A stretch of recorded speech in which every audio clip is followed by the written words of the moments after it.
Well, hello, class. Welcome to week 2 of Adult Development and Aging. I'm Professor Butcher.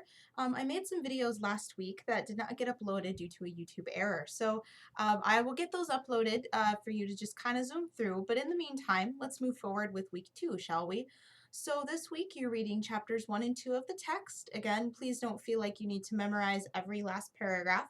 I want you to get an overall view of the concepts presented in the text. Really do take your time though, because it's interesting information and it's certainly important. Kind of like I said in my videos last week, we as an industry looking at aging and populations and where the demographics are, I mean, this is a phenomenon that's new to human history. Never before in the history of human beings have we had such a high volume of elderly people in our population. As you can see in chapter 2, though, there are a number of graphs that discuss some of the demographics as far as life expectancy goes. There are definitely some discrepancies based on where a person lives, what their gender is, some of their lifestyle choices. It's some interesting things to read. Now, as we look at life expectancy, it's definitely climbing from where it has been in the past. And there are certain countries that are exponentially high life expectancies and exponentially low. A lot of the low life expectancies you see in underdeveloped countries are due to things like poor hygiene, high infant mortality, and largely preventable diseases like HIV/AIDS or malaria. And so in the United States, we see a very different concern for our longevity, such as things like obesity, sugar consumption, and tobacco use. So all of these factors can really combine to create each individual's blueprint. As we kind of saw with the quiz this week, most of you expressed similar feelings that it was an interesting exercise for thought, but it probably didn't have a lot of accuracy. And in most instances you're correct. I mean, there are some very basic behaviors that can predict life expectancy, such as is a person obese? Do they have heart disease? But for the most part, it's very up in the air, although genetics do play a very large role. In fact, some of the longest lived individuals come from family histories, kind of like Dorothy in the video. Her relatives live to be pretty old. And then a lot of the shorter life expectancies are also family patterns. For example, my grandparents on my mom's side passed away in their mid 70s, and none of my mom's siblings have lived past the age of 72. It's just the reality of our genetic blueprints, and we can't really change those, but there are definitely ways we can give ourselves advantages.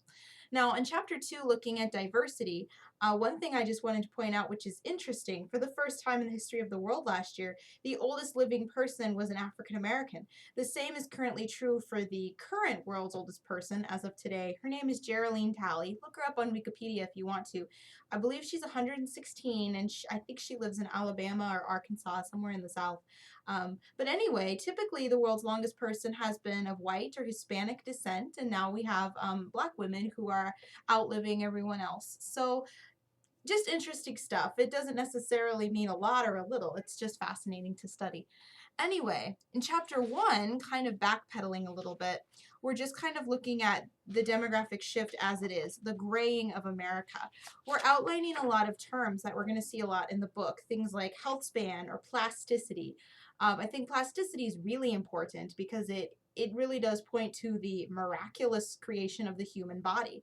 There are people who receive traumatic brain injuries who can't write their name, and 3 weeks later are able to write a sentence. The human brain of all is an amazing organ, and we're just starting to learn about it. Medical research has come very far, but the more you delve into neuroscience and neurobiology, the more you'll understand that there's still so much we don't know.